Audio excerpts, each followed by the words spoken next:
Oke, selamat pagi dokter. Ini kita dapat handpiece terbaru dari NSK ya. Jadi di tangan kiri saya ini, kalau dokter bisa lihat, namanya It's FXP SUM4 FX Plus ya. Ini handpiece kemarin kita baru dapat dari NSK. Jadi hari ini saya jelasin dikit perbedaannya apa dengan handpiece standar kita. Kalau menurut saya pribadi ini handpiece kedepannya bisa lumayan ya. Maksudnya dengan spek seperti ini. Pertama, kalau kita ngomong high speed itu seharusnya yang harus diperhatikan adalah cutting power ya. Cutting power high speed itu pun ada beda-beda tergantung bentuk bearingnya, bentuk kepalanya, dan lain-lain.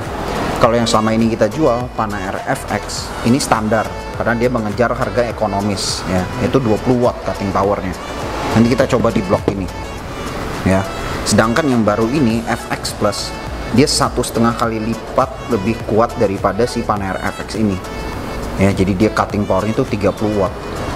Itu di NSK udah paling tinggi itu cutting powernya buat air turbine atau high speed angin ya.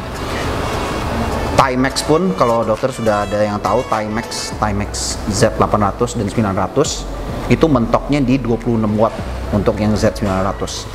Jadi ini tuh sudah lebih tinggi dari Timex Z dengan mengejar harga yang mid range ya, kalau boleh dibilang. Ini harganya mid range, lebih mahal dari Panair FX tentu, sekitar 1,5 kali lipat lebih mahal seperti itu ya. Tapi tidak semahal Timex Z, masih jauh di bawahnya ya. Apalagi perbedaannya, jadi saya satu-satu dulu ya.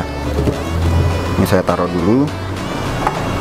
Ini yang Panair FX. Jadi dia hanya single spray dokter dari bawah sini kalau dilihat nanti ya. Airnya cuma segini nih. Oke, cuman dari bawah ya, kelihatan airnya ya. Sambil ngebor airnya keluar dari bawah. Jadi pendinginannya ya standar gitu. Sedangkan kalau misalnya mungkin kita ngebornya lama ya, kan bisa lebih panas tuh. Nah, si FXP SUM4 atau FX Plus ini dia bisa memberikan quattro spray. Jadi kita lihat dari kepalanya itu ada 8 lubang, 4 buat angin, 4 buat air ya. Kita lihat nih. Nah, tuh, jadi langsung dari kepalanya. Dan itu 4 lubang yang mendinginkan si bornya. Jadi untuk pengerjaan lebih panjang tentu akan lebih baik. Seperti itu. Ya, itu perbedaannya. Jadi cutting power dan si quattro spray-nya. Ini saya kasih lihat dulu cutting powernya ya. Perbedaan cutting powernya. Mungkin agak susah dijelasin secara perhitungannya susah dibilang ya, tapi saya coba kasih perasaan saat ngebor aja. Dengan tekanan yang sama, apa yang terjadi di blok ini. Dari teorinya, harusnya saat kita menggunakan handpiece dengan cutting power yang lebih tinggi, dia tidak akan cepat mentok gitu loh. Kalau ini ditekan dikit pasti akan lengket rasanya, nyebornya pelan. Sedangkan kalau yang 30 watt itu kalau ditekan pasti dia terus jalan. Sekarang kita buktikan, coba ya. Sini aja nih. Tuh, kedengeran suaranya sudah menurun ya. Ini saya tekan dikit. Dia masih ngebor tapi suaranya sudah, dan ini agak lama sih. Ya. Seperti itulah kira-kira. Ini suaranya cepat menurun. Ada suara berganti, itu artinya kecepatannya menurun. Ya, itu kondisinya kalau kita menggunakan si Panair FX yang dengan 20 watt. Oke, sekarang kita coba di FX Plus yang 30 watt. Ini harusnya memberikan pengalaman motong yang lebih baik. Oke, sekarang kita coba nih ya. Tadi di sini kan ya.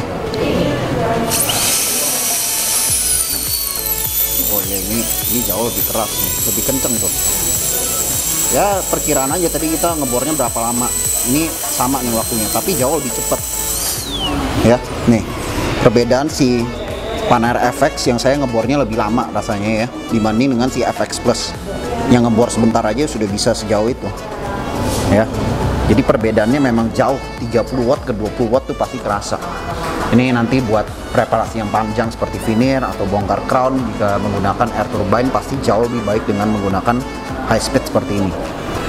Oke, sekarang kita kan sudah membicara tentang keunggulannya si FX Plus apa saja ya, quattro spray dan cutting power. Tapi apa kelemahannya? Tentu kalau yang sudah ada yang bisa nebak ya.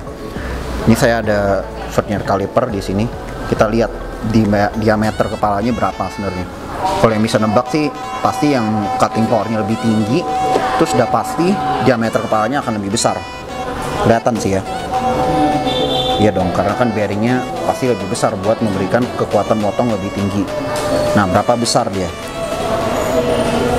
Ini yang Panera FX dulu ya. Sebentar. Oh, tadi belum di zero, bentar.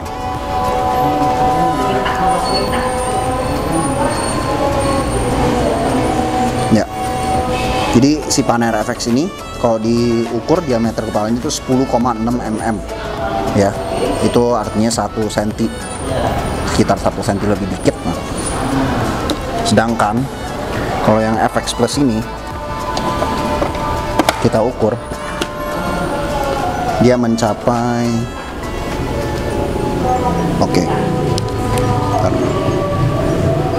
12 ya, sekitar 12. Oh, 11,8 lah, paling tengahnya 11,8.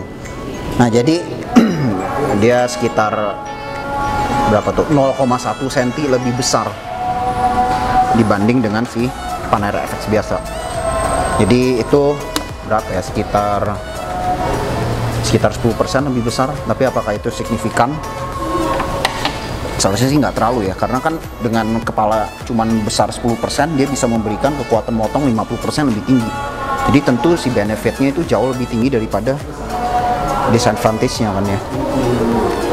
Terus satu poin lagi yang membuat, karena kan dia ngejar harga ekonomis ya. Jadi ini handpiece belum ada optik, belum ada lampunya ya. Karena dia ngejarnya harga ekonomis. Jadi dia tidak ada optik, cuman ada versi non optik. Oke. Jadi itulah review kita tentang FX Plus. Ini handpiece terbaru dari NSK yang baru launching mungkin akhir 2021, tapi kita baru dapatnya di Indonesia tahun 2022 ini. Ini baru datang dan limited stock. Silakan yang tertarik bisa langsung tanya ke sales langsung. Terima kasih dokter.